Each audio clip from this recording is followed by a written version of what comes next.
The universe around us is filled with things seen and unseen. Sometimes in our perception, we have to change our perspective and look at things differently. And sometimes that has to be from a paranormal point of view. There are things known and there are things unknown. And in between are the doors of perception. And the doorways of perception are open. Hello, everyone. This is your humble host, Dennis Curl. Welcome to episode 17 of Paranormal Point of View. We've got some interesting stuff for you tonight, and we're going to definitely keep you at least entertained for the next hour or so. I've got a book review, I've got a couple of movie reviews, and then we're going to be doing part two on tonight on the shadow of things to come. Your future is already planned. And we did part one, we talked about the future of your rights. Tonight, part two is going to be the future of your existence. In other words, your way of life. We're going to be talking about that, some serious stuff, so you want to stay tuned for that after we get some other stuff out of the way. I want to welcome everyone here tonight. Shiro, my good friend Shiro, and Midwest, and Aussie Sue, C. Duke, and Melissa, John Fortman, the girl on her gong. Definitely Aussie Sue, if I didn't mention you, dear. And we've got it's starting to heat up a little bit on the comments here. That's good. That's good. We're gonna have a good, interesting show for you tonight. Um, we have a lot of good feedback from the seminar. So maybe in the future we will plan some more seminars. We may even do one on this subject tonight that we're talking about, because we're just going to be kind of touching on the subject tonight. We're not going to get that deep into it, but it might be a subject that definitely needs it, because it is very important. It's talking about our future. Hello, Ida and Ann. Welcome aboard. It is our future, and our future, like I say, has already been planned out for us.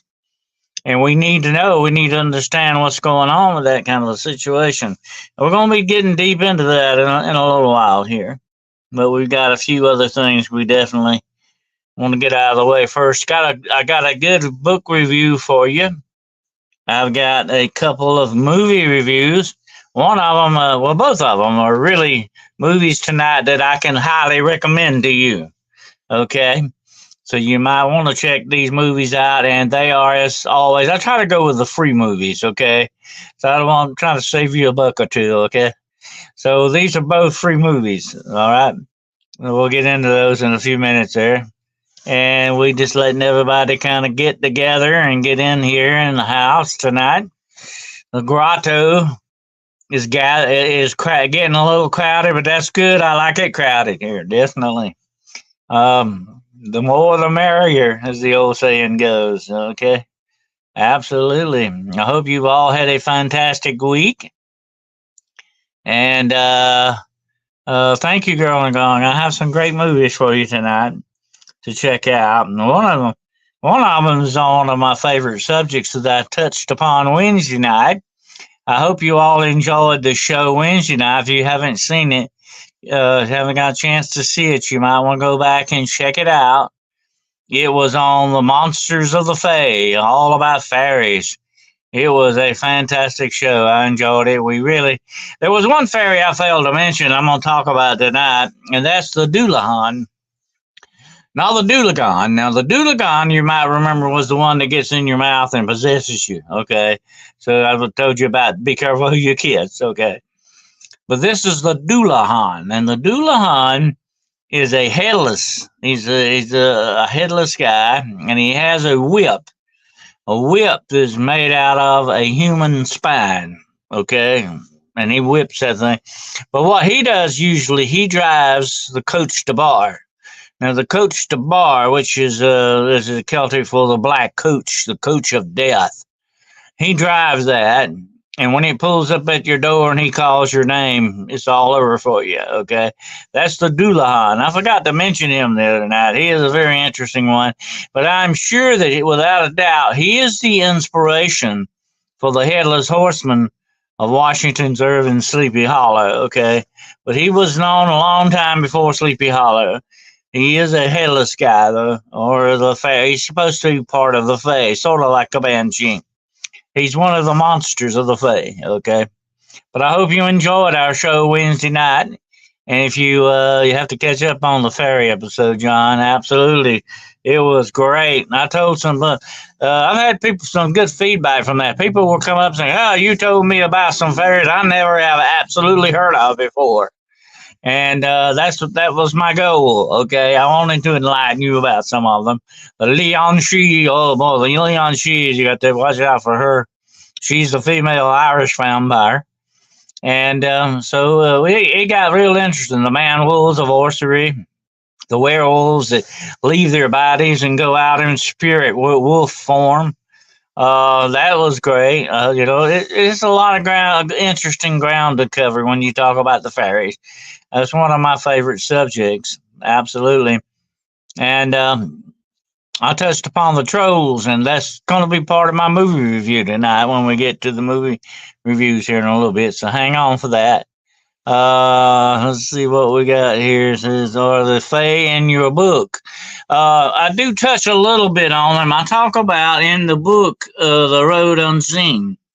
There's one section I have a little bit of an encyclopedia, like of the different things of the paranormal and stuff.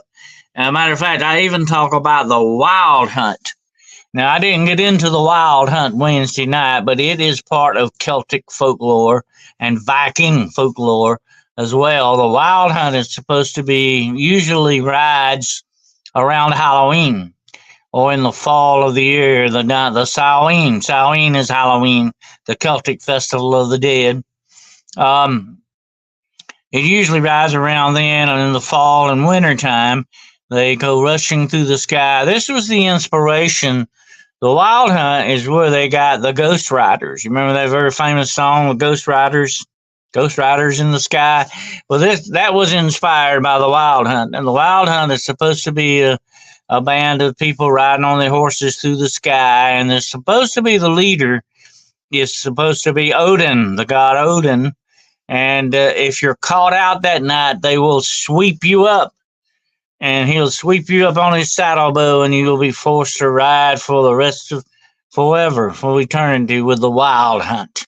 And the Wild Hunt, they're riding to the hounds, and they're out to find souls and get people. So you better be careful if you're out around the Wild Hunt. Fascinating stuff.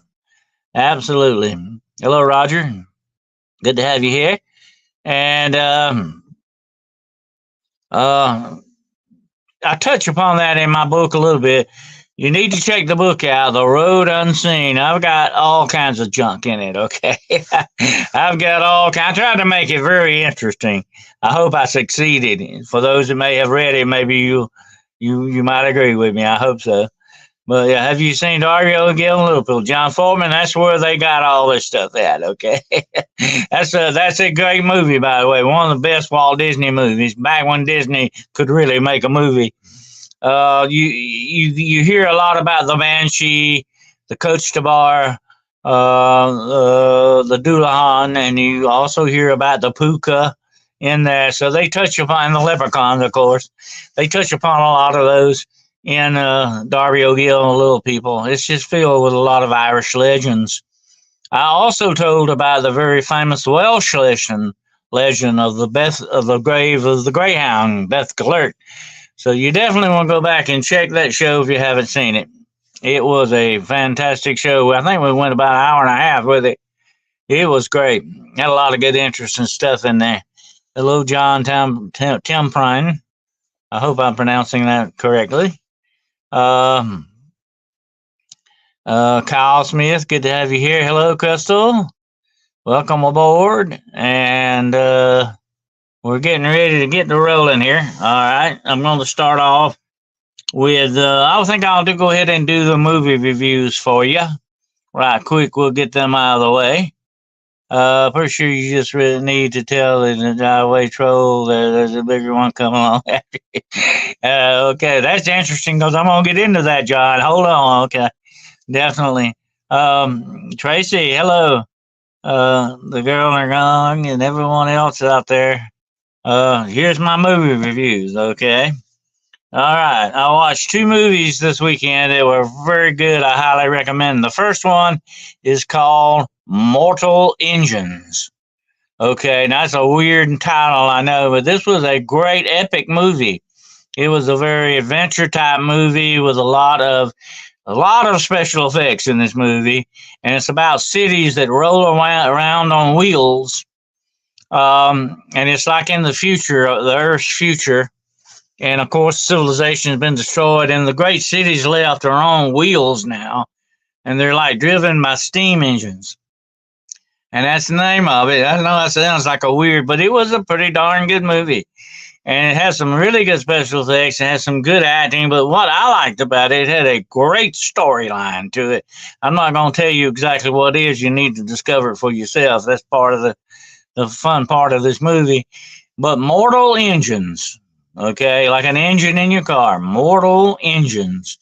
And it was a great movie if you've never seen it. Yeah, there's a Mortal Engines book series. This is an epic kind of a thing, sort of like a Star Wars universe thing. And it is great. Hello, good to have you here, Jessica. Welcome aboard, dear. And it was great. So check out Mortal Engines. Now I'm gonna talk about the second movie that I liked, and it's something that Jessica and I have talked about in the past. We have, I think, on one of our shows.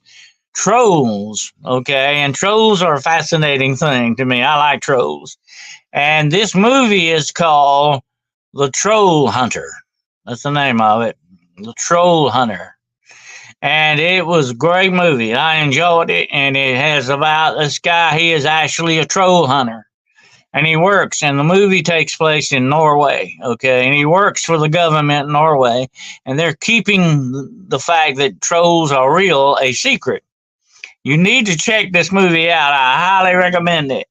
The Troll Hunter, and it's free on Tubi, okay? And so is Mortal Engines too. It's free on there as well. But check them both out. I highly recommend these movies. That Troll Hunter, I'm not going to tell you too much about. It's shot sort of like the Blair Witch Project, okay? It's like found footage. It is great. I mean, it was really good, and I wanted to go troll hunting with this guy. Okay, I want to go do some troll hunting. All right, absolutely, it was great. So check out the Troll Hunter, and you will find it on Tubi for free. Okay, and definitely, I want to go do some troll hunting. I will have to do that. Absolutely. I think I'll take Jessica with me. Jessica, you want to go troll hunting? So anyway, it was neat. Check out if you can't go troll hunting. This is the next best thing. Check out the movie. Okay. So those are my movie reviews tonight for you, and both of those I highly recommend. And by the way, the mountain trolls are the ones you really want to avoid. Okay. he goes after several different kinds of trolls in this. One of them even has 3 heads. Okay. But those mountain trolls are bad, bad, bad mud. They're like 200 feet tall. You don't want to mess with them. Okay. All right. But anyway, let's see. It was shot on Super 8. They did a good job with this movie. It's very good. Of course, they're speaking Scandinavian, but it's dubbed in English, okay? But you can kind of tell it's been dubbed a little bit, but it's still a great movie. Great movie. Absolutely. All right. Okay. I'm on board for some troll hunting, Crystal said. Okay, good. We'll have to have a troll hunting expedition one day. Absolutely. All right. We definitely want to watch out for those trolls. They can get downright nasty. They sure can. I believe I'd rather hunt Bigfoot or Dogman. Okay. Those trolls can get out of hand in a hurry.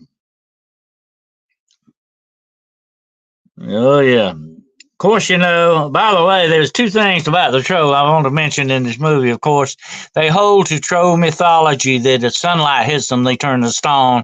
Some of them will turn to stone, some of them will explode. Okay. That's all I'm going to tell you about that. But there's one other thing. You cannot be a Christian and hunt trolls because they can smell you. Okay. So that's it. That's out of the question. If you're a Christian, you can't hunt trolls. They'll smell you. Okay. Hey, Mike Jones, good to have you here and take a moment to like. So thank you, sir. Let me put that up for you. I appreciate your highly recommending me there, sir. Appreciate that. Um,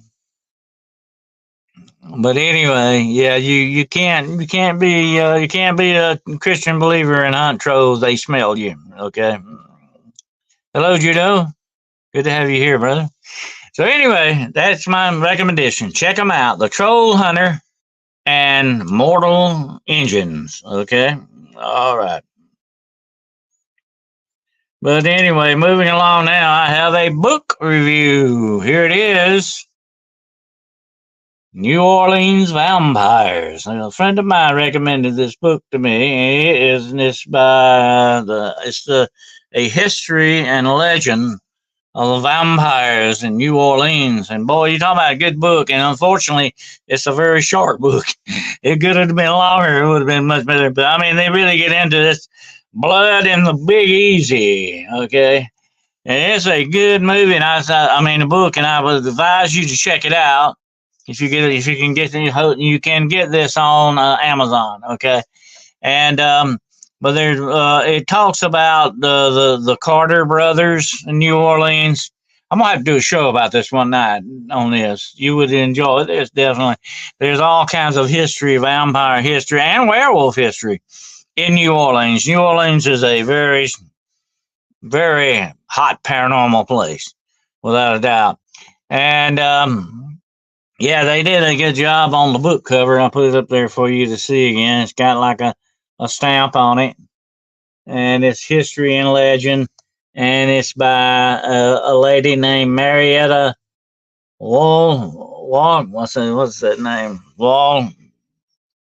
Wallwood Crandall was her name. But anyway, she did a good job on it. It even talks about Count Saint Germain. You've heard of him, I know. That he is supposed to, according to legend, he is supposed to be a vampire, which is why he lives forever. And he's supposed to be also an alchemist. Maybe he's a vampire alchemist. And he supposedly found the elixir of life, supposedly, too. So this is real interesting stuff. But I've got one thing marked, and I was going to tell you about it. I could read it, but I don't want to bore you. But I was going to tell about it because this woman had a incident kind of similar to the one I had with the vampire in the graveyard. But now she has a shop in New Orleans called the Vampire Boutique. Okay, I can't remember what the actual name of it. The Vampire Du Boutique or something like that's the name of it. And it's she has all kinds of stuff in her shop. And one day this guy came in and he had a cane she talked about. She had her dog with her. Big dog, German Shepherd. And he was sitting there with her, and said he's always very friendly to all the customers and everything. He never did. But all of a sudden he started growling at this guy. And she said this guy just looked like a vampire. Now we're not talking about a goth guy. She said he was kind of old and elderly, but he's very pale. And she said he was putting off some very weird vibes, kind of like the vibes I got from the girl in the graveyard. And she said that this dog started growling like that, And that's true, Mike Jones. New Orleans and Charleston are very old witchcraft centers, too. Absolutely. All kinds of weird voodoo and witchcraft and stuff goes on there.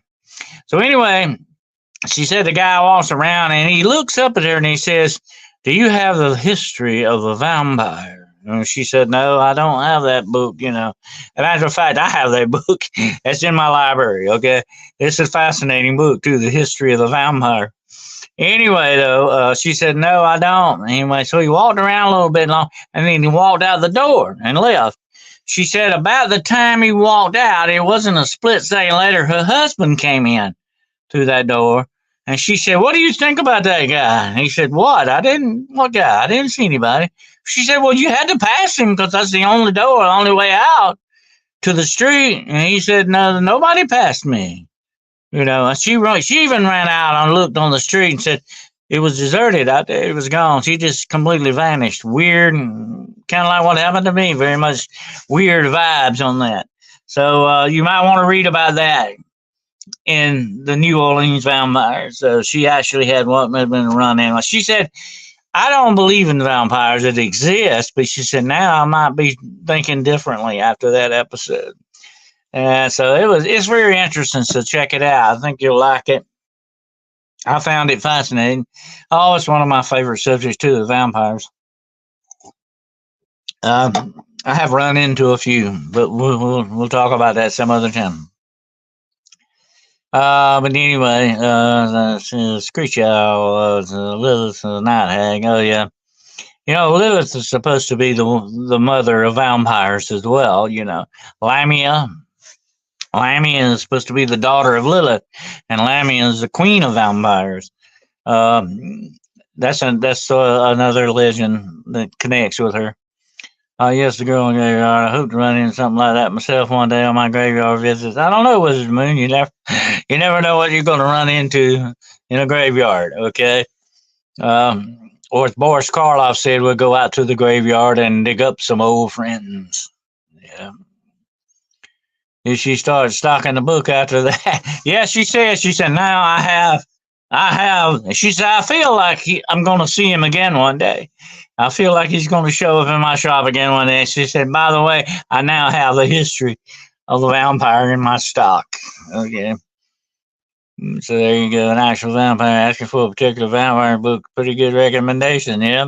There you go. Absolutely. That was freaky, though. I like that. That was kind of just a little bit of the icing on the cake. But this is a good book. If you get a chance, you want to pick up something just to read. It's very good. It's hardback, by the way. And I enjoyed it. And it does go over the complete history of vampires in New Orleans. The Carter brothers, the sisters, there's supposed to be a convent that had some vampire activity in it. Fascinating reading. Fascinating. As vampire, I see. Be better and careful what I wish for. I don't know if I've ever related to you. I had a second vampire incident. I told about that. Some of you may have heard it. Some of you may not have heard it. But I actually had a second vampire incident. I'll be happy to relate it to you if you want me to. I personally believe shadow people are vampires, Clouds. I think that what you're dealing with are supernatural beings, Mike, definitely. And all, like I said before, I've said this on, and Jessica and I had a great show the other day on the Pudwudgies, And the Pudwudgies are an interesting subject. If you haven't seen that, go to my library. Her show's in there. I save all the shows in my library on the channel. You can go check it out. We did a good one on that. And that's what I said on her show. When it comes to supernatural entities, all cards are on the table, okay? They liable to do anything like that. I believe. I went to a couple graveyards in Paris and outside of London, just felt the energy there. You got some freaky energy going on in those places. Yes, sir. Yes, please relate the second vampire incident. Oh, okay. Well, I had this has been many years ago, and I had a young lady come to me one day. Actually, I met her at a restaurant. She wanted me to meet her. I meet a lot of people at restaurants and places like Chick-fil-A and Burger King and all that because they're real bad.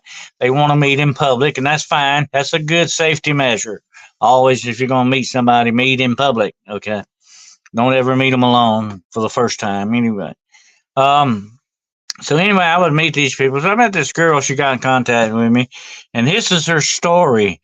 She told me that she and her mother never got along, okay? And she said her mother was a mean, spiteful, controlling kind of a person. and she didn't hate her mother, but she just could not get along with her at all, you know.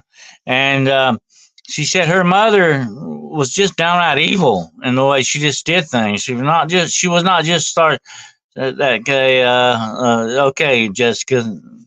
We'll have to get up a troll hunting expedition one day, Jessica. Definitely, absolutely. And so she came to me and said, when she came to me, she said, my mother died recently. She died a couple of weeks ago. And the last thing that her mother's last wish was that she be buried in a certain dress. It was a very nice white dress, she said, that her mother had picked out, and that was what she wanted to be. She said, I did that from my mother, although I never got along with her. And in the last few years, she said the last couple of years, she wouldn't even hardly talk to her, you know. And her mother was just that way. She was a downright spiteful kind of a person. And she said, here's the thing about it, Dr. Carroll. She said, my mother's been coming back to me in my dreams for the last 2 weeks. And she said, they're not good dreams. It's not, not a good thing. And she said, and when I wake up in the morning, I'm just drained of all energy. She said, it takes me an hour to get out of bed after these dreams, And she said, I think my mother is a vampire. She think, and according to the old superstitions and folklore of vampires, one way to become a vampire, you die as a very wicked person, you will come back.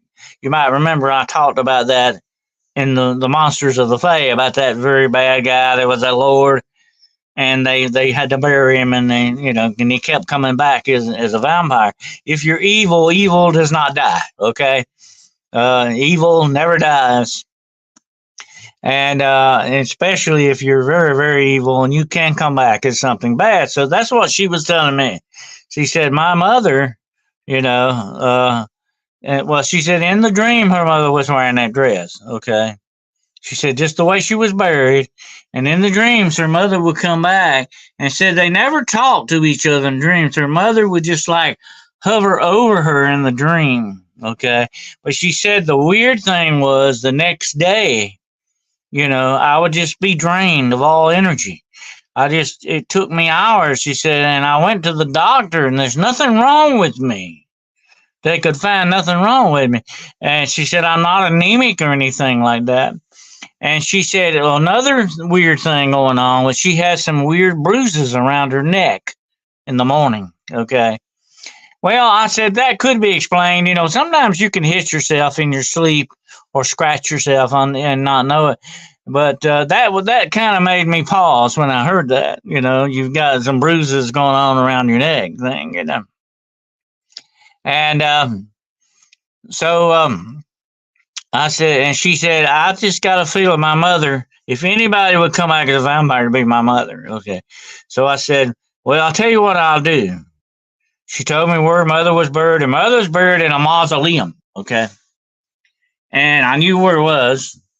And I said, okay, I'll tell you what I'll do. I'll go stake the graveyard out. I'll go stake it out, and I'll watch for, to see if there's any kind of activity going on out there. And so I said, I'll report back to you. She was my client. And I said, well, I'll report back to you what I find out.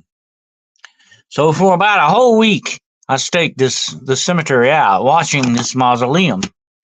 And this was, of course, back before we had any cameras. I could have put a video camera in there, but I probably would have got in trouble with the guys that ran the cemetery. Okay, but I thought about doing that, but I didn't. I feel like the mother used the dress to form a link, like dog's hair is woven into it, some other personal thing or something like that. But I'm going to tell you about the dress in a minute. That's very interesting. Okay. So anyway, I staked out the cemetery for about a week. And about the last day there, I think it was the 6th or 7th day, I got some activity one night. I saw something white, just like that white dress. Okay. Walking among the tombstones out in the cemetery. And it was just like a night out of a horror movie. It was foggy, and I couldn't see exactly what it was moving to the tombstones. And so I went. Of course, I went out there looking for it. And when I got out there, I saw what it was. What that was why it was going through the cemetery was a great big white dog, big white dog. And I thought, that's real freaky. I mean, something white out in the cemetery and turned out to be a dog. And so I go up to the dog, and the dog's real friendly, and he walks off and all that. So I got no activity out of it. But what I did the next night, I came back and I did a blessing, like a cleansing on that mausoleum. Okay, and I just told, I spoke to the lady. I said, you need to go on now. You need to not bother your daughter anymore. I did the sign of the cross on the mausoleum. I did the whole works. I said, you need to go to your rest now and not bother this person anymore and all that. So I went back and told the daughter, what I had done. And I said that, no, I didn't see any signs that your mother was coming back in that way. But I said, if it is just a spiritual thing, she wouldn't do that. So I said, I told her what I did to lay her to rest, to, put her to rest. And so I checked back a couple of weeks later, and the dreams had stopped. The dreams stopped that night, the very night that I did the blessing on that thing, because it was like a couple of nights later. And I went, and she said, well, I didn't have a dream for the last couple of nights. It was only on that Friday. I think it was like a Saturday night. I said, oh, that's the very night that I did the thing on the mausoleum. Maybe that took care of everything. So that was my second vampire incident. That was my second vampire case in that respect. Although I have run into vampire spirits in the past, demonic vampire spirits. That was an interesting one because I was out looking in the cemetery for a vampire. I was doing the Van Helsing thing. Okay, but I didn't have to go in the mausoleum and drive a stake. Okay, thank goodness. I didn't want to do that. That might be, they might look kind of, they might not look too good on that law, But anyway, that would have been an incident of the last resort there. Absolutely. I've been in some freaky places, John Foreman. I've been in some bad situations in my time. Trust me. Sometimes I put myself in them, and sometimes I just ended up in them, whether I wanted to be or not. But I've been in some bad situations. Absolutely. I've had a knife held to my throat and asked the question, why shouldn't I cut your throat? But I won't get into that. But anyway, I've been in some bad situations. But that was an interesting one. I was out vampire hunting. Okay.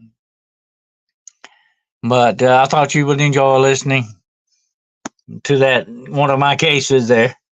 But before we get into the main program tonight, which is the shadows of things to come. Okay, talking about some bad stuff. That's what we're going to be talking about here in just a few minutes here. I'm waiting to see what else. Got any feedback on that last thing I was talking about? Of you actually checking out the dog.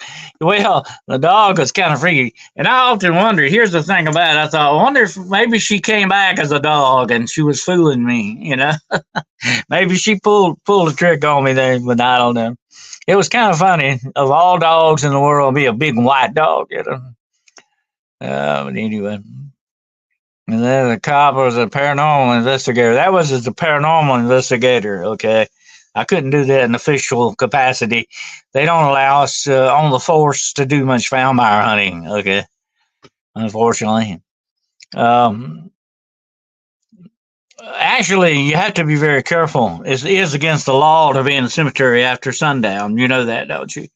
I could have flashed my badge and got away with it, but I didn't like to be in that position because I was actually kind of breaking the law. Because according to the state I'm in, after sundown, it's a big no-no to go in the cemetery. Okay, well, you're welcome, John. Vampires are supposed to be shapeshifters. That's right. That's why I've often wondered if that was a real dog or what. That's the kind of iffy part of my story. The dog game to be used, and you put a damper on their plans. That's another thing. You can go different ways with it, Mike. Absolutely. But I did not like that position of breaking the law. But I would have, I was out there to try to help someone. So I wasn't out there to do anything bad. But I still like to be on the side of the law when I do things. Definitely. Hallmark movie Dance with the White Dog, Jessica Stan. Oh yeah, yeah, I remember that. I forgot about that. But there's another white dog thing I heard about one time. This was years and years ago. This girl told me about this. Said that she was with her boyfriend one night at a drive-in movie. I don't know if you remember the old drive-in movies. And they were in the car watching this horror movie. I mean, it's an awful horror movie. And all of a sudden, she looks over to the left, and they're sitting on the ground next to her. Next to the car is a big white dog that scared her to death. All of a sudden, out of nowhere, there's a big white dog sitting there in the middle of a horror movie. And I guess that would be kind of startling. It would have been a black dog to match your tiny heart. You never know. It might have been. But anyway, maybe, and other people have speculated maybe that was a guardian angel that came to me at a certain time. I needed help and didn't realize I needed help to keep a vampire away from me. So you could go different ways with that one, definitely. They have some cemeteries that are open 24 hours a day here, but I've never tried to go at night to feel weird much. Yeah, well, usually if you're at a cemetery at night, you're not there for a good reason. Okay, not like I was. I was there for a good reason. But most of the time, 99% of the time, when you're in the cemetery in the dark, you're out there for not good reasons. Absolutely. Not only to be destructive or vandalize, but you're there for some kind of dark witchcraft purposes as well. They do have some places that are open 24 hours, like big mausoleums and all that, which is kind of good for people that work, that have to work certain hours. That makes sense. That would be all right, I see. But under law, it's a big no-no to be in cemetery after sunset unless you're allowed to be. I have had permission to go into cemeteries. I've been in a lot of cemeteries at night, but I've always had permission, usually from the people who own the cemeteries. I like to feel that way. People think that I'm not there for good reasons. Yeah, people would look at you kind of strange, definitely. But anyway, that's my second vampire story. I don't know if I ever told you about that or not. I think I told it on a podcast, on somebody's podcast one time. But that was a freaky incident. But anyway, let's get on to our main program tonight, and that's the shadows of things to come, part two. Now, part one, like I said, we talked about your rights or the lack thereof of your rights or the threat to your rights. Tonight, I'm going to talk about the threat to our way of life. Okay, and I've got something definitely want to read you here, and this is the for the next few months it may be coming up here. Okay, now I'm not trying to be a fear monger here. I want to put this forward right off the beginning, at the bat here. I'm not trying to be a fear monger. I'm not trying to scare people. I'm not trying to depress you, but we need to look at facts and we need to be adult about it, okay? And there are, I think, some things coming up in our very near future. The future is planned. Our future is really planned. There are plans in force right now, not good plans, okay, for our future. And we need to talk about that, okay? And that's what these shows have been about. And definitely, I'm going to get into that a little bit tonight. Now, like I said, we're not going to get deep into this. I may have to do a seminar on this subject one night, definitely, but we're not going to get deep into it tonight. But I want to talk a little bit about it, okay? Important analysis for what the next few months may bring, okay? I want you to listen closely and carefully to what I'm about to read you. Now is the time to prepare for a possible manufactured banking and financial crisis. Okay, we've got to start thinking about that. Even the banks cannot be trusted anymore. And we've got to be very, very leery when they come out with this saying that there's something going on, there's some kind of a crisis with the banks or something else going on with the banks. We're going to have to keep a close eye on that, okay?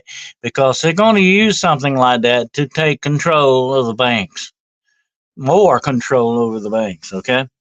Intel professionals today, listen to this, are watching for more train derailments, more attacks on critical infrastructure like bridges, and possible attacks on the power grid. Now, listen to this very closely. This is scary, and this is true. This is nothing made up. This is not a rumor. This is the real stuff, folks. You know, I always try to give you the real truth the way I find it, okay? I'm always looking for the real truth, not a bunch of innuendo, okay?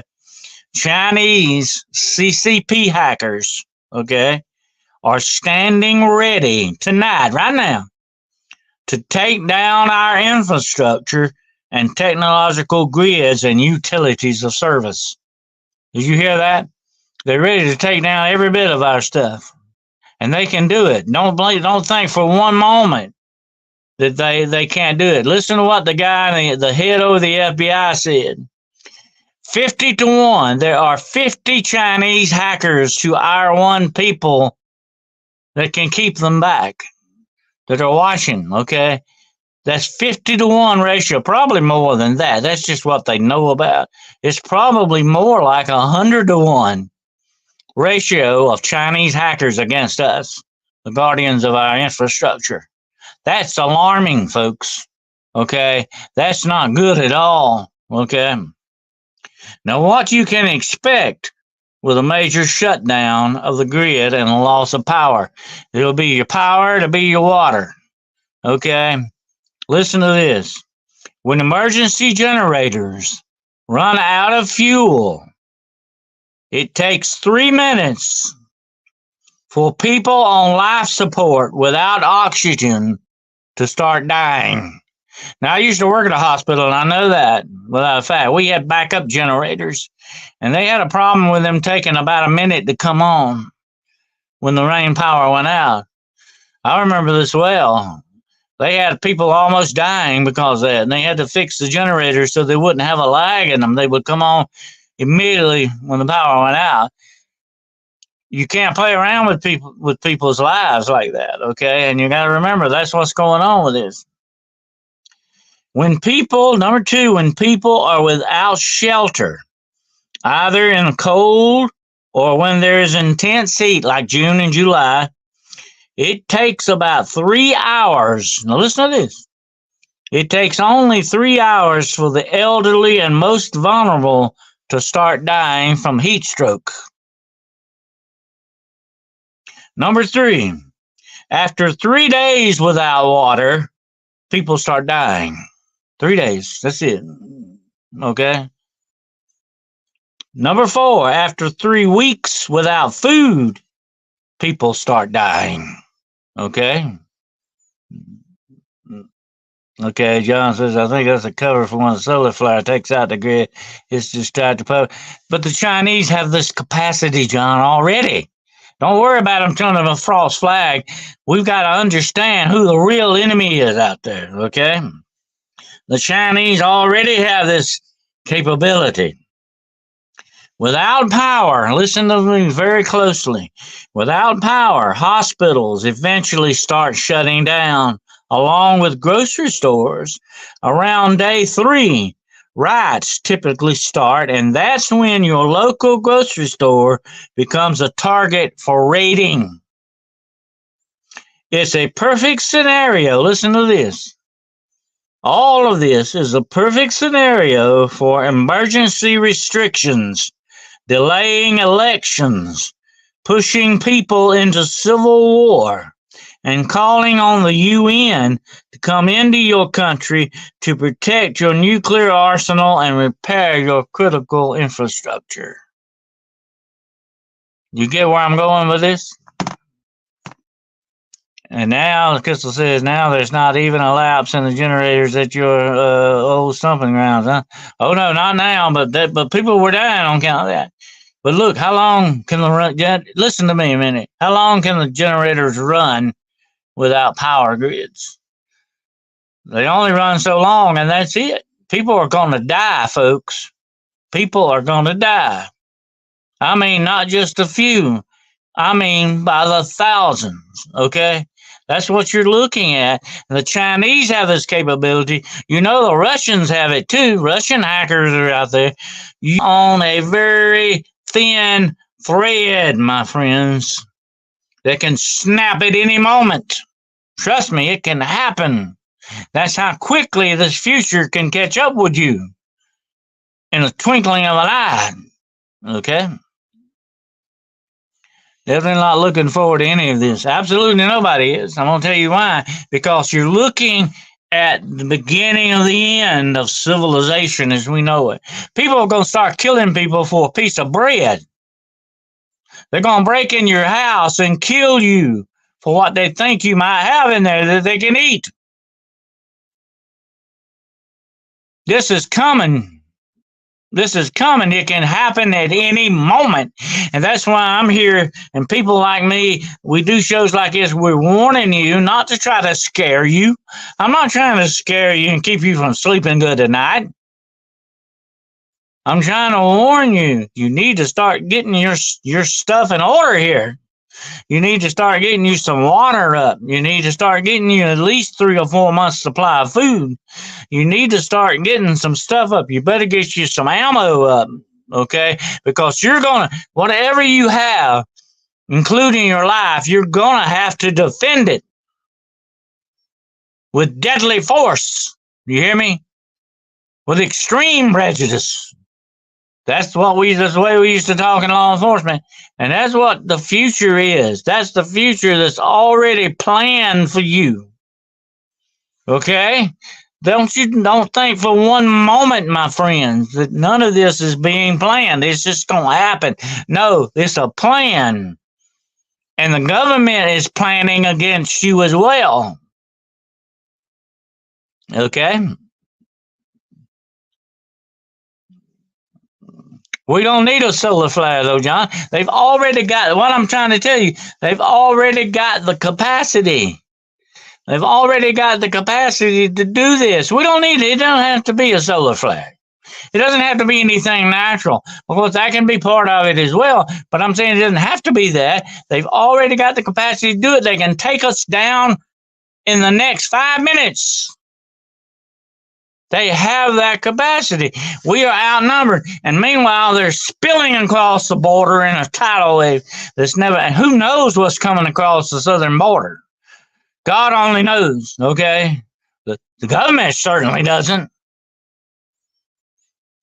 We better be careful. And I'm talking about the people in Australia. I'm not talking about just America. I'm talking about people in Australia. I'm talking about people in Canada. I'm talking about people in Samoa, New Zealand. All this can go down everywhere, but the Chinese are poised to do this because they have one goal and one goal in mind. Okay, don't worry about being invaded from outer space. Don't worry about natural disasters. They're bad enough by themselves. The CCP has one goal and one goal only, to crush you underfoot and take this world. Don't think for one moment that they're not trying to do that. That's their goal. They're stealing every bit of it. Everything we come out with, they steal. They steal every bit of our intellectual property through TikTok and everything else. They're stealing it. And we're letting them. We're letting them get away with this stuff. That's the bad part about it. That's why our government's not our friend. I hate to say it. They're our worst enemy, you know? Well, it's the spirits in charge. Absolutely, Mike Jones. Spiritual wickedness in high places has laid this plan for mankind. Okay, don't think without doubt they haven't. Do you think God smiles upon the communists? Communists are godless people. They have absolutely no regard for God or religion or anything else. They are the bad guys, okay? You got to look at it that way. I'm telling you, that's what they are. And if you want to ignore it, it's going to be to your own problem. If you do, it's going to be your own problem. It's definitely worldwide. Yes, Aussie Sue, it absolutely is. Yep, it's not just a centralized thing. Oh, we'll do this country, we'll do that. It's the whole world. That's what they're going for. The whole ball of wax here. So that's what part two is about tonight. Okay, and that is the threat to your way of life. The way your life. We should have water and food. We should have good air to breathe. We should not have to worry about this junk. But I'm sorry to tell you, that day is over. That day is over. You will become a target. Melissa says, absolutely. They will kill you for what they think is in your house. You may not have nothing in your house, but they'll kill you anyway because they think you got something in there that they can eat. Or maybe some ammo they need. You are going to see the end of civilization. The day when the power goes out and doesn't come back on, no matter what makes that happen, is the end of your civilization, my friends. You better be ready for it. Okay, just like the ant that stores his food for the winter. Don't be the grasshopper, be the ant. You better be ready. Like the Boy Scouts, be prepared.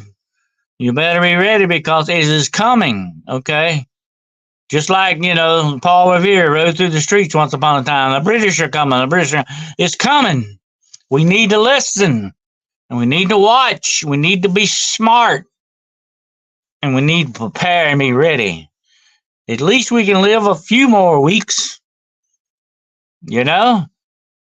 So we need to understand that's what the destiny is always playing out for us. That's what the plan is for our future. And we need to understand that and we need to act upon it.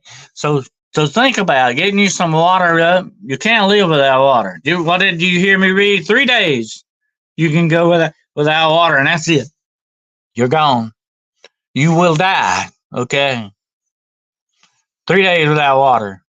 3 weeks you can go without food, but 3 days without water, that's it. And the extreme heat or cold is going to also do you in. So you need to be thinking about this and being ready for these things and understanding that's what you're going to have to do to survive if you want to live till the next day. You want to start thinking about it? Absolutely. Yeah, that's what Mystery Babylons are storing 1 hour. This can go down very quickly, folks. This ain't something that's going to go stumbling along for a few weeks, a few months, and you say, well, maybe I can, get rid. This is going to be quick, very quick when it happens, okay? And it's going to catch you off guard if you're not careful. Earl says they've been here before us. I got you, Cal. Everybody here, I pay attention during the Walking Dead. That's the way it goes. Hey, yeah. If it ain't zombies, it's going to be something else. There you go. The rich world's preparing to try and survive. Oh, yeah, they will. They got the money. You always heard that, money talks. It also walks, too, okay? They've got the money. Like I said, they want you to eat bugs while they eat filet mignon. They ain't worried about it. They got the money. They got the power. John Foreman says, I don't think it has to be like the Purge. There's been a lot of work to divide the populace turns against each other and strengthen. But see, it's already been, John. It's already been set up. All it needs is a trigger, just like you trigger a bullet in a gun. All you need is that trigger. What did you hear me read at the end? They'll be saying they need the UN to come in and take control. They need the UN to safeguard the nuclear arsenal. They need the UN to come in and get the infrastructure back. Well, look at what you're talking about here. You're talking about handing over your power to govern to a whole bunch of other countries. That's not good. That's not good at all. False guys, a great powers line. Wonders making even families betray each other. Oh, it's going to be a horrible time, believe me. And yet, some people, your neighbor, let me tell you something else. You don't want to think about this. Your neighbor would probably cut your throat for a loaf of bread when it comes down to that. Think about it. Yeah, make him come to you people. Oh yeah, it'll be cannibalism. Don't think about it. Oh yeah, people will do anything, whatever it takes to survive. You understand? That's the way that works. It could easily be a disaster scenario where communities pull together to dig aqueducts and plant fields and all that, but they're not going to do that, John Foreman. They're not going to do that. When civilization goes down, nobody's going to organize that because you know why? The big organizer, the one that would really help everybody, who is that? The government would come in and say, hey, we can do this, we'll get you back on your feet. No, government's not going to do that. That's the only one that nobody. Let me say this, and I've said this before about the United States of America. Well, you can say this about Australia, and you can say this about Canada and Great Britain as well. Okay, when we go down, who's going to come in and save us? Let me ask that question again. When we go down, who's going to come in and save us? Nobody. There ain't nobody coming in. Do you think Russia's going to come in and save you? You think China's going to come in and save you? If you do, boy, you are thinking the wrong thing, okay? They'll probably come in and take over, that's all. Look at people on Black Friday, that's right. They really kill you for a doll or something. They'll certainly kill you for a loaf of bread. I have greater faith in human nature, John says. We are not animals. I hope so, but I don't know. I would be very surprised, John. I'll be very surprised. You're going to see. I'm going to tell you what, I'm going to tell you something, folks.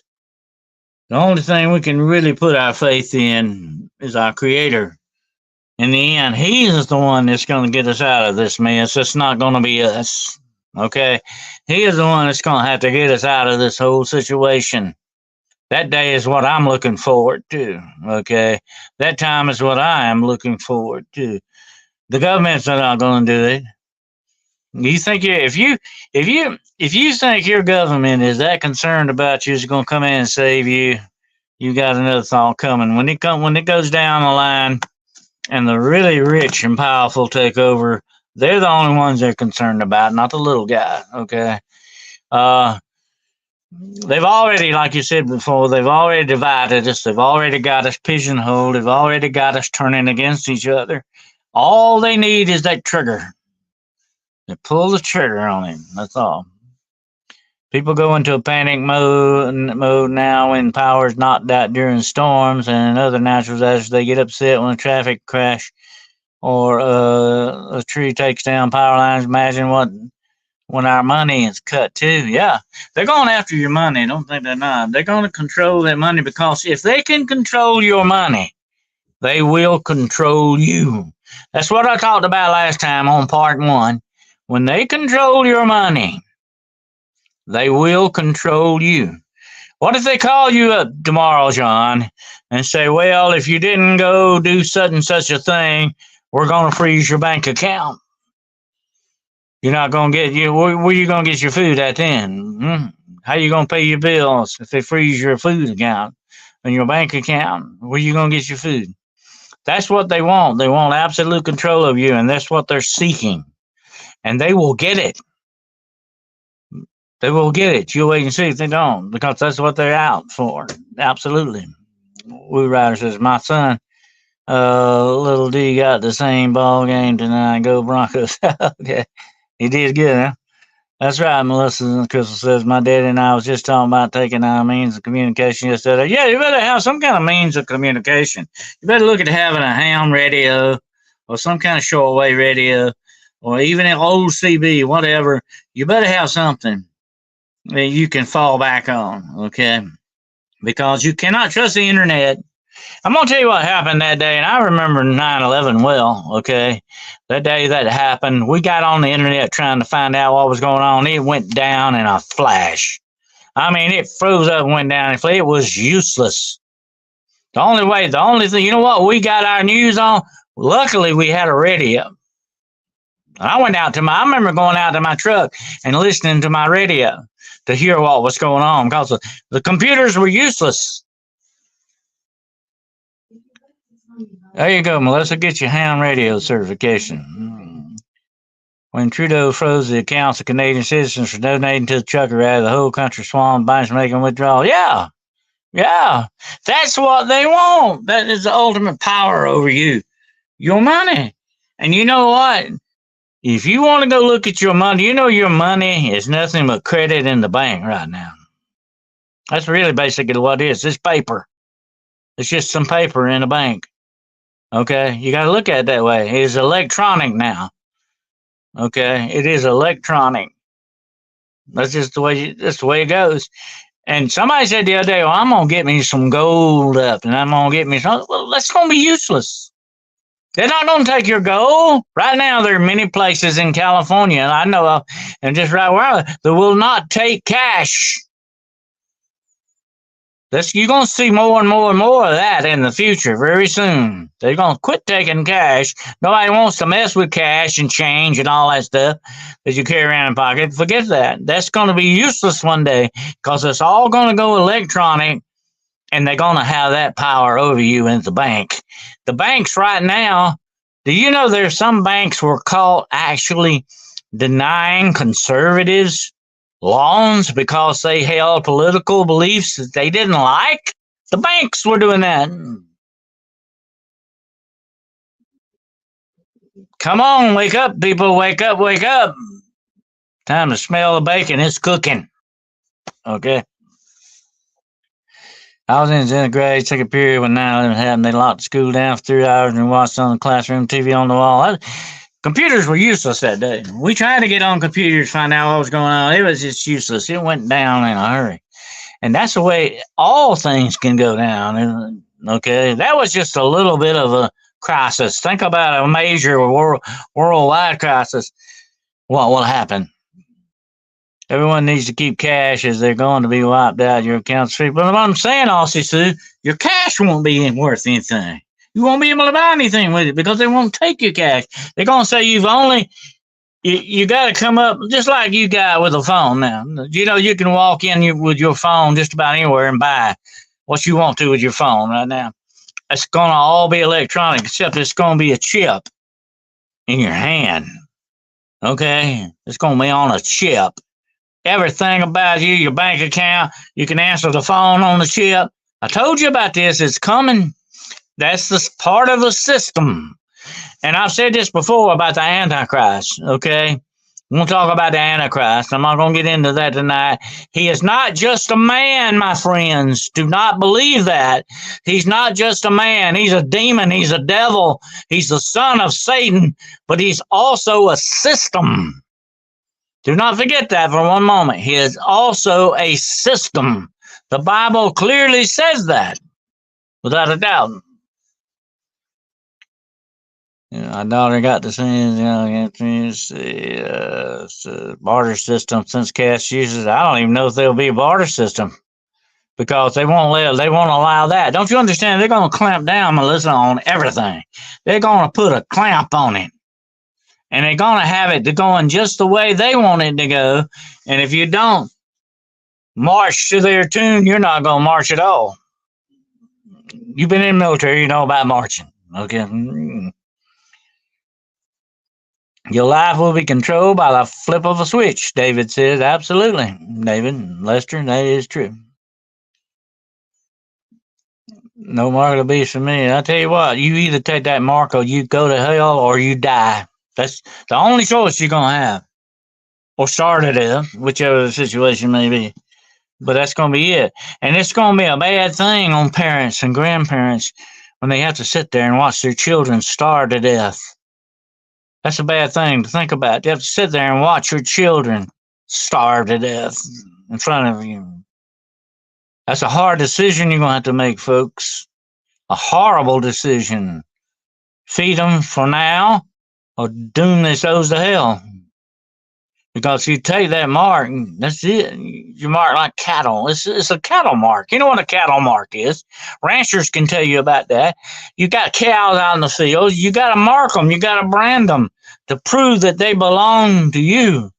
Somebody could come up and say, hey, Lester, David Lester, you got some of my cows. You better hand over my cow. David said, I got my mark on them. I can prove they belong to me. That's why you mark cattle. That's why you brand them.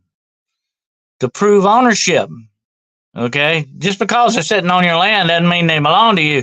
The government looks at it that way too. If we mark you the way we want to mark you, you belong to us. You're our cattle. Mike Jones said in Revelation 18:11, and the merchants of the earth will weep and mourn over her, for no one buys their merchandise anymore. Absolutely. And you know where the beast is coming from out of 10 nations, the 10 horns mentioned in the book of Revelation are 10 nations. Who is that? That's the European Union. That's who it is. It's already there, in place and ready to go. Eat with the devil and star for Christ. I'll take star. Absolutely. At least you can you will lose your life to gain it. And that's the way that goes. I'm not going to get into religion and all that tonight, but I'm just saying that's what you better be thinking about. That's part 2 of the shadow of things to come. And it's coming, folks. Okay. Absolutely.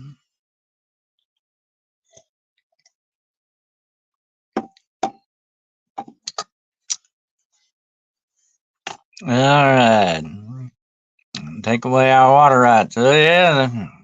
You remember what Ronald Reagan said? I used to like Ronald Reagan. He was funny. He was smart. A smart guy.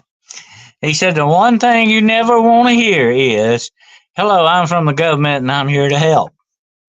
That's one thing you never want to hear, because usually you're not getting real help. Okay.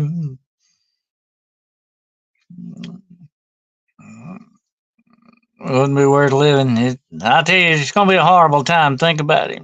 It's going to be a horrible time.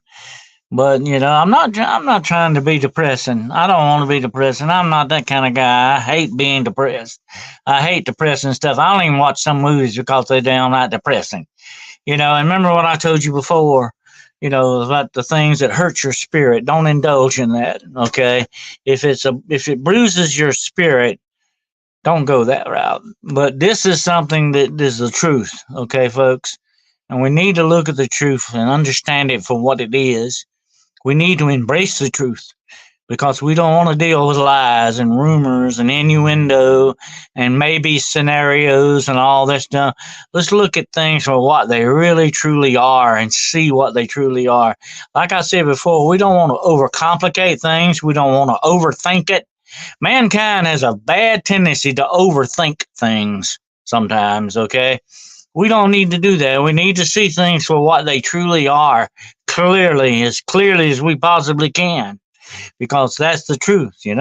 David Lester says governments are tracking the heavy preppers, so when the time comes, they will take your items for the good of the collective people. Yeah, right. You remember what I told you about the Biden burger? You go to McDonald's and and order the Biden burger, and the guy behind you pays for it. Okay, that's my joke for today. I only eat on Wednesdays. Kidding. Okay, well, fasting is good for you, though. It's good for the soul. Learn how to build a water filtration device, not hard. Materials are simple. Be prepared to teach others how to build it, too. Absolutely. There's a lot of things we can do that, and we need to. We need to connect up and understand these things and look at these ways to survive, because we're going to need it. Okay, we need to be prepared. There's nothing wrong with being prepared. Everything good about it. Okay. And in the end, you say, boy, am I glad I did that. Am I glad I was ready? I'd rather say that than say, boy, I wish I'd have thought about that. That's hindsight. You don't want that. Learn how to garden, be prepared to teach others. You can even have little gardens. You can have that. You need to know. You need to know these things. You need to get ready for it and get in the mindset for it. Aussie Sue says, scary to think it is so many blind sheep bending over for the evil ones.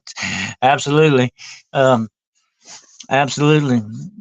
But, I don't want to get religious on you, but guess who it was that left the 99 and went looking for that one that was lost? Be the leader who pulls communities together. When times of chaos, you need leaders. You need people to stand up and say, oh, don't do that. That's stupid. Do something smarter. You need leaders like that. You need people like that. But unfortunately, we're in doggone short supply on that. Unfortunately, right now. The future, the plans they have for us, John Fortman, are in place. Okay, their plans will be fruitful, I'm afraid, in the end, because we're like sheep. We're just walking off that cliff and not thinking about it. We need to wake up. That's why I keep talking about these things. That's why I keep mentioning these things. I want you to be aware of them. I want you to know what's going on. I want you to wake up. You know, absolutely. Hi, Monica. I didn't think I would be here long. My phone's acting up and pretty much out of data. Uh-oh. That sounds good. Like you might have to get rid of some apps there or something. I have to do that once in a while. Have to go in, clean house, Monica. That's the way it goes. Go on with their plans. No, we don't, John, but they're going to force us to. See, that's the whole thing about it. It's not a voluntary thing. They're not going to fix it up where it's voluntary. It's going to be forced on us, and that's the way that rolls. That's the way that ball bounces. But anyway, I'm not trying to be down. I'm trying to depress you and all that. I just want you to realize facts for what they really are and understand where we're at. And we'll talk some more about this on part three, which will be soon. I don't know exactly when. Part three of the shadow of things to come. Girl on a gong. Let's see. I'm trying to read some of your comments here. And do or die. Very aware for a while now how serious things are. Thank you for the awareness. Speak to them. You're quite welcome, Anna. Do you know wasting disease is running rampant on elk and deer, and of course, and it's no coincidence. Remember, Juno, when I said a few weeks back that the earth itself is going to turn against us? Just wait. Things are going to turn. Things are going to turn. Okay. Sharon, I totally agree. We're having an uptick in stabbings lately in shopping centers. You know, if they can't shoot you with a gun, they'll stab you with a knife or kill you with an axe. What are you going to do? Outlaw knives and axes? You know, here's the bad thing about it, Aussie. When they outlaw guns, you have very little with which to protect yourself anymore and your property and your family. They think they're doing everybody a favor. If everybody would get rid of guns at one time and nobody had guns anymore, we threw them all in an incinerator somewhere, that I'll throw mine in. That day come, I'll happily turn my gun over and let them throw it. But that's got to be everybody across the board. Okay, can nobody have a gun? That's the way it's got to go. But they'll never do that. They'll never do that. Especially the government's never going to give up its guns. Okay. Why? Because they want what? Power over their what? Destiny. The chronic wasting disease been put in place on purpose so we can't hunt our own food when the time comes. It wouldn't surprise me a bit. There's a lot of nefarious, dark stuff going on in the background, Wizard Moon, that would blow your mind if you really knew what was really going down the line. There's a lot of stuff going on in the background. I'm not going to get into conspiracy theories and all that tonight. Some of it may not be theories, my friends. Some of it may be truth. Okay. We need our Second Amendment rights. Absolutely. You need to have the ability to defend yourself and your property and your family. That's a God-given right. You remember what I talked about on the first part? One, the God-given rights that you have, the rights your Creator endowed you with. Not the government, not the government of Australia or Canada, the United States, or whoever you at. They didn't give you those rights. God gave you those rights. The government's supposed to secure your rights. That's what the Constitution's all about. The security of your rights. Saying, yeah, you're supposed to have these, but God gave you those rights to begin with. Okay? And one of the rights that you have is to preserve your own life. Okay? Absolutely. But hey, that's not, that's like that's like a lot of people go around, they get Social Security, okay? They say, I got my Social Security. Government's not giving you that. They took your money for that. They're just giving you your money back. You're not getting it all back, by the way. No matter how long you live, you'll never get all your money back. That's the way the government works. But you're not getting something from the government. That's your money. You know? That's your money. That's not welfare. Now, welfare is a different thing. I'm talking about Social Security. But a lot of people can't look at it that way. Say, oh, it's my government money. No, that's not your government money. That's your money. The government owes you that money. They took it in and used it like a bank. The bank, you know what the bank does with your money? The bank gets your money and invests it in stocks and makes money off of your money, but you don't get any of it. Did you hear what I just said? You don't get any of it. You don't get what they make the money. They're making money off of your money, but you only get your money back. That's not fair, is it? But that's the way the bank works, okay? You got to understand that's how these things roll. People are going nuts, Mom says. It's getting scary how crazy people are getting. People, like I say, you see a different spirit in this world now. And I got to say this before we go and hang it up tonight. There's a different spirit has entered this world. The spirit of the Antichrist is here, or whatever name you want to give it, whatever way you want to believe it.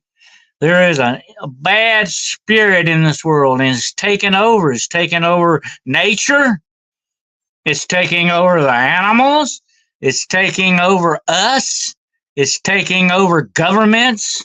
It's taking over our way of life. It's in every bit of our civilization. It's an infection, a bad infection that's there. And we've got to understand that. That's what we're working against here, okay? We got to understand that's how these things are going.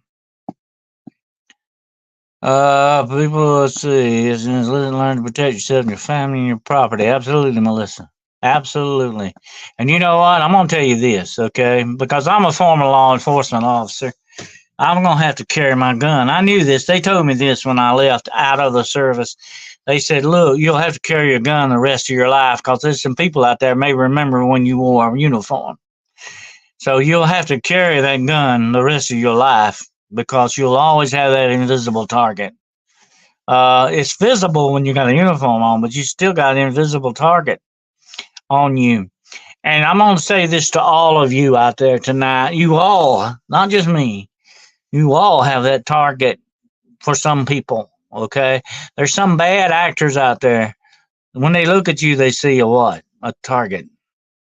And you better remember that, and you better be ready in that situation, okay? Wherever you may be. I don't care if it's just going to the corner store for a pack of smokes or going to Walmart or wherever it is you go. You better be ready, and you better understand what the situation is, because just like I said a few minutes ago, there's a different spirit in this world now. It's dangerous, dark, and bad. So be very careful. Okay, I'll just tell you this because I care about you. I don't want you to be victims. What have I said before? Darkness, the forces of darkness wants to keep you a victim because it fears you as a warrior. I want you to be a warrior. I want you to stand up for your rights and your family and for everything that you love. I want you to keep your head on a swivel and keep a watch on your six, okay? Because that's the way I want you to roll. I want you to be shadow warriors here, okay? And I want you to do it the right way, though. I want you to be very careful. And remember, this is the way you're going to have to operate. This is the way it's going to have to be from now on, okay? Melissa says, always be vigilant and always observe your surroundings, always be aware. Absolutely. Remember what they teach you in the military and law enforcement. Observe everything. Don't just look at it, observe it. Okay? There's a difference. There's a big difference. Okay? That means to assimilate in your mind. Know what you're looking at and log it and calculate it. Okay? Satanist Rifles, John Jones says, we know his time is short and God's cut time short, lest no such receive. Absolutely, and we're living in those days. David Lester, in my opinion, our country is at a boiling point, and it's all by design. If people pay attention and can put two and two together and see that, we are being inundated with those that hate our country. Absolutely, they hate us. It's not just our country, David. They hate us because we are the children of God. That's it. pure and simple. Okay. Yep, they can see your spirit and they don't like it. Absolutely. Did I tell you about? Let me mention this before I go. I've got this on film somewhere. Well, this lady, she was a Satanist. She was in the Satanic Church, and she got out of that now. She's become a Christian now. She turned her back on that dark stuff. But she said that when she was in the Satanic Church, they would give her a list of Christians, of Christian people that they would actually put spells, curses, and hexes on. Okay, that's their job. Okay, I'm not going to get into that tonight. We'll leave that for another show one night. But yes, they do this. They do actively do this. They come against Christianity. Okay, that's their enemy. They attack their enemy on a daily in and out basis. Oh, don't forget. Don't think that for one moment. Anyway, she said that she was a school teacher. And she said, I would sit in my class and I would pick out my students to put hexes on. And she said, and some of those hexes, those spells would bounce off of them. She said, I knew that they had praying parents. Prayer is all powerful. It puts a bumper around you. It puts a shield of steel around you. Prayer is a very important thing, folks. It's a great weapon against evil. Prayer works. And she said this out of her own mouth, said I could tell when they had Christian parents because the spells would bounce off of them. There you go. Many fall away, Mike says, due to hell and love of the truth. For that cause, God shall send strong delusion that they believe a lie and be damned. They will believe a lie and be damned. And lies are out there, but there will be one big major lie, but there's a lot of little lies that'll all damn you. Okay, they'll all doom you if you're not careful. No weapon formed against you shall prosper, says the girl and her gong. Absolutely. If you're a praying person, you got people praying for you. That's why I've often said, please pray for me, or like that to many people. I'm not just saying that to be saying it. I really mean that. The prayers help. They protect you. They keep you safe. They help you do what you need to do, the things you need to do. So absolutely, don't ever stop praying for me. I welcome all prayers. Absolutely. But we should pray for each other. Okay. That's just definitely the number one thing we should do, And I think before we end the show tonight, we will definitely do that. Okay. I want to pray for everybody here tonight. And I want you to go ahead and bow your heads. And I want you to reach out and touch your phone or your computer, whatever, or just reach your hand out and follow along with me. Dear Heavenly Father, I pray now and ask protection over everyone listening to my voice tonight. I ask that you send the help and peace of your guardian angels to watch over these people, that you will lead them through the darkness that is to come, that you will preserve not only their lives, but their souls and everything that they hold most dear. I ask, Lord God Almighty, that you now bless them with your peace and your power and your protection in the most holy name of the one whose name all power is given in heaven and earth. By his name and by his blood, the name of Yeshua, the only true Son of Yahweh, the name of Jesus Christ, the true Son of the living God, I pray and ask that your will, Lord God Almighty, be done from this time forward and forevermore. In the name of the Father, and of the Son, and the Holy Ghost. Amen. Well, I like to leave you with a prayer. I don't want you to be depressed. I don't want you to feel darkness when we talk about these dark subjects. So I want you to know that there is help, that there is a safeguard against all of this stuff if we just believe and trust in that. That's where our faith needs to be. Amen. God bless us all, and God bless America in the name of Jesus Christ. Amen. Okay, well, I'm reading some of your comments. That's fine. We're getting ready to hang it up here for tonight. I hope you enjoyed this little session. And don't forget my book recommendation, New Orleans Vampires. You'll find that's a fascinating read. It's got not just history in there, but there's a lot of other stuff too. It's a pretty good little book. Check it out if you want to. Next time you're thinking about book browsing on Amazon.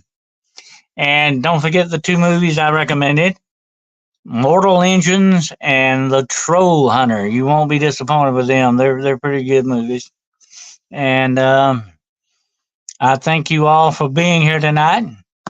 And like I say, I hope you have a fantastic weekend and an even better week next week.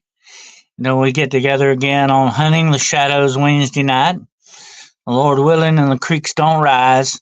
We'll be back together again on Wednesday night at 9 o'clock for Hunting the Shadows. And who knows what we'll get into then. But I hope you all have a fantastic weekend. Be careful out there, okay? Like I said, keep your eyes on the swivel and a watch on your six, okay? And make sure you don't do anything I wouldn't do. If you do, don't get caught. But that's another story. Anyway, I want to thank you all for being here tonight. And Kyle Smith, John Foreman, Mike John, C. Duke, Crystal, Wizard Moon, Aussie Sue. I appreciate all of you being here. If I left any names out, forgive me. Roger, good for you to be here, Roger. Hope you like his sticker there, Roger. Roger got a sticker. And David Lester, and good to have you here, brother. You already got a sticker on your truck, and that's right. And it looks good too. That's a good looking truck you got there. Of course, it don't look as good as Melissa's truck. Okay, we got to put that in there. Okay, so I'm on Melissa's side. Okay, but anyway, I try to keep the women on my side. Okay, you do not want the women against you. Okay, always keep the women on your side. That's it. But I hope God richly bless all of you till we get together again. Be careful out there and keep the faith. And remember, the doors of perception are open. And until we get back together again, Godspeed.